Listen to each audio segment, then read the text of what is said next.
ఉపాయం లేనోడు ఊరిలో బతకూడదు అంటారు. ఉపాయమంటే అపాయం నుంచి తప్పించుకోవచ్చని చెబుతారు.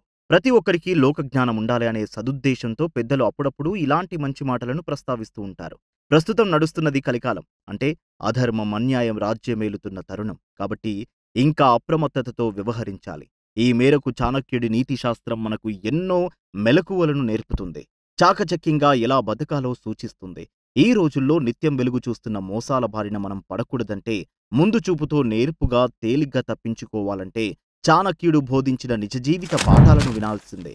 అవి తెలుసుకోబోయే ముందు ఇలాంటి మరిన్ని వీడియోలను చూసేందుకు సోషల్ పోస్ట్ టీవీని సబ్స్క్రైబ్ చేసుకోండి ఫ్రెండ్స్. అలాగే చాణక్యుడి నీతి శాస్త్రాన్ని మీరెప్పుడైనా విన్నారా?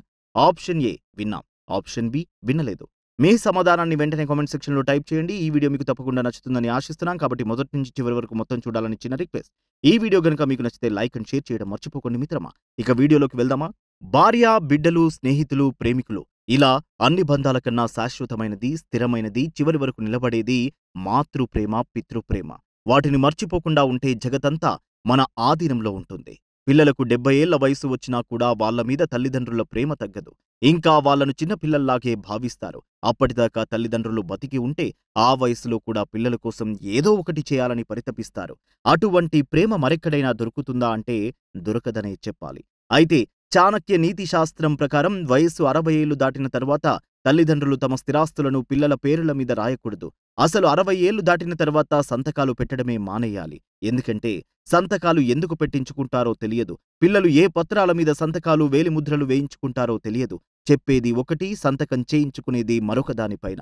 అందుకని చాలా జాగ్రత్తగా ఉండాలి. మృత్యువు కన్నా భయంకరమైనది వృద్ధాప్యం. ముసలితనంలో తల్లిదండ్రుల శరీరంలోని అవయవాలను అమ్ముకోవడానికి కూడా వెనకాడని పిల్లలు ఉన్న రోజులివి. ఒక ఆపరేషన్ కోసం ఆసుపత్రిలో చేరితే మరో ఆపరేషన్ చేసి మూత్రపిండాలను తొలగించి విక్రయిస్తున్న ఉదంతాలను చూస్తున్నాం. మంచివాళ్ళం అంటే సరిపోదు.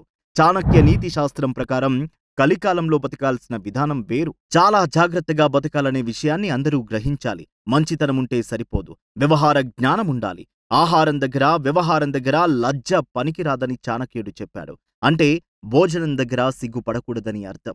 మన మీద తల్లిదండ్రుల తర్వాత అంతటి ప్రేమ ఎవరికైనా ఉంటే అది సాక్షాత్ పరమేశ్వరుడికే ఉంటుంది. మరెవరికి ఉండే అవకాశమే లేదు. భగవంతుడికి మాత్రమే ఉంటుంది మన మీద ఆపాటి ఆప్యాయత. అందువల్ల మనం జీవితమంతా ఒక మాట గుర్తుపెట్టుకోవాలి: దేవుణ్ణి నమ్మి చెడినవాడు లేడు, అలాగే మనిషిని నమ్మి బాగుపడినవాడు లేడు. దేవుణ్ణి నమ్మాలి, మనుషులను నమ్మకూడదు. ఇవాళ మనుషులను నమ్మినా కూడా దేవుడి మీదే భారమోయాల్సిన పరిస్థితి నెలకొంది. ఇప్పుడున్న పరిస్థితుల్లో మనుషులను నమ్మక తప్పదు. అయితే పూర్తిగా నమ్మకూడదు. నమ్మినట్లు ఉండాలి, నమ్మినట్లు నటించాలి, అంతే. ఒకవేళ నమ్మినా కూడా అతడిపైన 3 సీసీ కెమెరాలు పెట్టాలి. అంటే ఆ స్థాయిలో నిఘా ఉంచాలని అర్థం. ఆ నిఘా పెట్టినట్లు వాడికి తెలియకూడదు. శివుడికి ఉన్నట్లు 3 కళ్ళతో ఉంటే తప్ప మన భద్రంగా బతకలేం, మటాష్ అయిపోతాం. అందువల్ల అందరూ జాగ్రత్తగా ఉండాలి. ఇందులో పిల్లలు, తల్లులు అనే తేడా ఏం లేదు.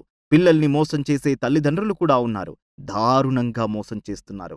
తమ వంకర సంబంధాల కోసం, అంటే అక్రమ సంబంధాలు పెట్టుకుని భర్తలను భార్యలు, భార్యలను భర్తలు చంపేస్తున్నారు. సుపారీ ఇచ్చి మరీ లేపేస్తున్నారు. లోకమిలా ఉంది ఇప్పుడు. ఈ లోకాన్ని సరిగా అర్థం చేసుకోవాలి. లోకాన్ని అర్థం చేసుకోకపోతే లోకేశ్వరుడు అర్థం కాడు. దాంపత్యమంటే నమ్మకం, పోలీసంటే అనుమానం. మనమందరినీ గుడ్డిగా నమ్మినట్లే పోలీసులు నమ్మితే ఎలా? పోలీసులు అనుమానిస్తారు, అందుకే వాళ్లకు జీతమిస్తారు. అది వాళ్ల విధి, బాధ్యత.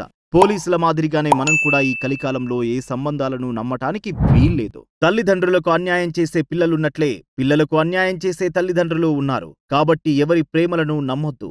దేవుడు మన మీద చూపే ప్రేమను, మనం దేవుడి మీద చూపే భక్తిని మాత్రమే నమ్ముకోవాలి. మన సుఖాలకి, మన దుఃఖాలకు మనమే కారణం తప్ప మరెవరూ కాదు. మనమందరం ఆత్మాభిమానంతో బతకాలి. ఎందుకంటే ఆత్మ అంటే భగవంతుడే కాబట్టి.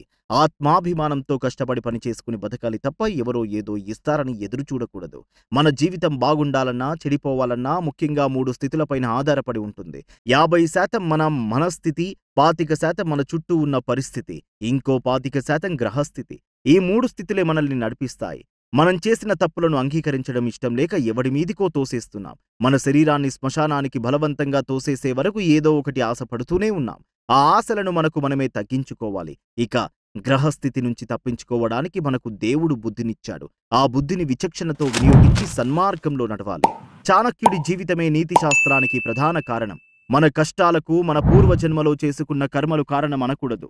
అవతార పురుషులకు, మహానుభావులకు, సజ్జనులకి భగవంతుడు కష్టాలు ఎందుకు పెడతాడంటే, వాళ్ళు వాటిని తట్టుకుని నిలబడి ఎలా తట్టుకోవాలో లోకానికి చెబుతారు కాబట్టి కష్టాలు పెడతాడు.